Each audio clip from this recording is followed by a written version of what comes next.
ولادت با سعادت و سیرت رسول عربی صلی اللہ علیہ وآلہ وسلم۔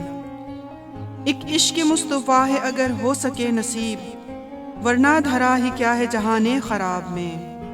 تاجدار انبیاء شافع روز جزا سیدنا ابو القاسم حضرت محمد صلی اللہ علیہ وآلہ وسلم کے تشریف لانے سے نبوت و رسالت کا دروازہ تا قیامت بند ہو گیا اور فرمان مبارک ہوا، ان الرسالۃ و نبوۃ قد انقطعت فلا رسول بعدی ولا نبی۔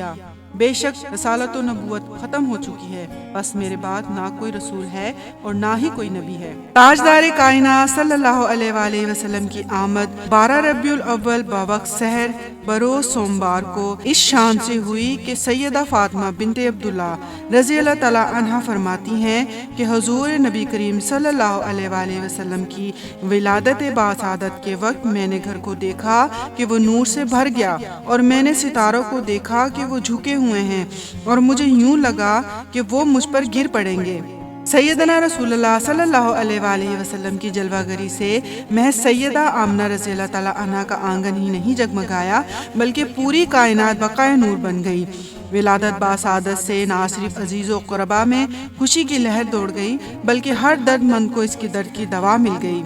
حضور پر نور صلی اللہ علیہ وآلہ وسلم کی تشریف آوری سے صدیوں سے دیکھے جانے والے خواب کو اپنی تعبیر مل گئی۔ آپ صلی اللہ علیہ وآلہ وسلم کی بعثت سے صرف خطہ عرب نہیں جگمگایا، بلکہ پوری انسانیت جو صدیوں سے ظلمت و بربریت اور ہوس کی چکی میں پس رہی تھی کو جسمانی اور روحانی آزادی نصیب ہوئی۔ حضور پر نور صلی اللہ علیہ وآلہ وسلم کی تشریف آوری سے صدیوں سے دیکھے جانے والے خواب کو اپنی تعبیر مل گئی۔ آپ صلی اللہ علیہ وآلہ وسلم کی بعثت سے صرف خطہ عرب نہیں جگمگایا، بلکہ پوری انسانیت جو صدیوں سے ظلمت و بربریت اور ہوس کی چکی میں پس رہی تھی کو جسمانی اور روحانی آزادی نصیب ہوئی۔ میں قدا عالم عرفان سے صرف صحابہ کرام نے ہی جامع معرفت و عشق نوش فرما کر اپنے قلوب و اذہان کو معطر نہیں کیا، بلکہ آپ صلی اللہ علیہ وآلہ وسلم نے قیامت تک کی نوع انسانی کے لیے خدا آگہی اور خود آگہی کا دروازہ کھول دیا۔ آپ صلی اللہ علیہ وآلہ وسلم کے قدم رنجہ فرمانے سے انسان مقام انسانیت سے روشناس ہوا، اور اس کو معلوم ہوا کہ یہ میری ذات راز الہی ہے۔ اس پہ یہ راز فاش ہوا کہ میں سورج، چاند، ستاروں اور دوسرے مظاہر قدرت کے آگے جھکنے نہیں، بلکہ ان کو تسخیر کرنے آیا ہوں۔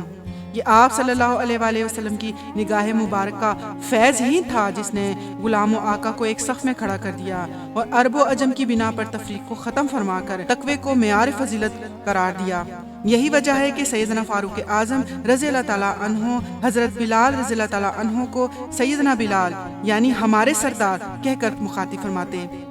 آپ صلی اللہ علیہ وآلہ وسلم نے اسلامی آئین و قانون کی سپرمیسی عطا فرمائی، لوگوں کو نظم و ضبط سکھایا۔ حضور اکرم صلی اللہ علیہ وآلہ وسلم نے جہاں پوری انسانیت کو رہنما اصول فرمائے، جیسا کہ فرمان مبارک ہے، اپنے تیسرے ساتھی کو چھوڑ کر دو شخص آپس میں سرگوشی نہ کریں، کیونکہ یہ بات اسے رنج پہنچائے گی۔ ہر ذی شعور اس چیز کو سمجھتا ہے کہ اس کا تعلق پوری انسانیت سے ہے۔ وہاں نہ صرف اپنی امت کو قرآن و سنت کی صورت میں بیش بہا خزانہ عطا فرمایا، بلکہ قبل از وقت اس کی کمزوریوں سے بھی آگاہ فرمایا، جیسا کہ حضور اکرم صلی اللہ علیہ وآلہ وسلم نے ارشاد فرمایا، قریب ہے کہ دیگر اقوام تم پر یوں ٹوٹ پڑیں گی جیسے بھوکا کھانے سے پہلے بھرے ہوئے پیالے پر ٹوٹ پڑتا ہے۔ ایک شخص نے بارگاہ اقدس میں عرض کیا، یا رسول اللہ صلی اللہ علیہ وآلہ وسلم، کیا ان دنوں ہماری تعداد کم ہوگی؟ حضور رسالت مآب صلی اللہ علیہ وآلہ وسلم نے فرمایا، بلکہ ان دنوں تم اکثریت میں ہوگے، لیکن ایسے بیکار ہوگے جیسے سمندر کی جھاگ۔ اللہ تعالیٰ تمہارے دشمنوں کے دل سے تمہارے روب کو نکال دے گا اور تمہارے دلوں میں وہن کی مرض پیدا فرما دے گا۔ سائل نے عرض کی، یا رسول اللہ صلی اللہ علیہ وآلہ وسلم، وہن کیا ہوتا ہے؟ تو حضور رسالت مآب صلی اللہ علیہ وآلہ وسلم نے فرمایا، حب الدنیا و کراہیات الموت، دنیا سے محبت اور موت سے نفرت۔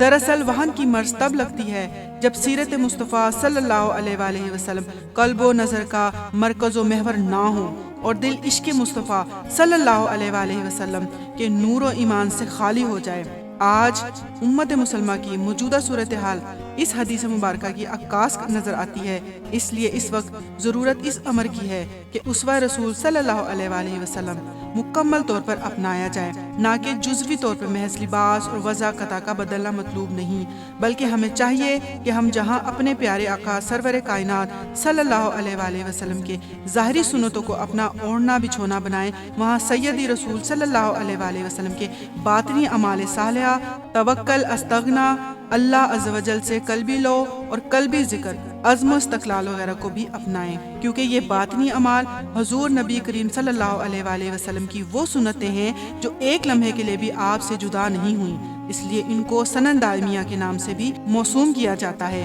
اور یہی وجہ ہے کہ ہمارے اکابرین اولیاء کرام نے جہاں ہمیشہ ظاہری اعمال پر عمل کرنے کا حکم فرمایا، وہاں اعمال باطنیہ کی بھی تعلیم و تلقین فرمائی اور مکمل سیرت رسول عربی صلی اللہ علیہ وآلہ وسلم کو اپنانے کا حکم فرمایا۔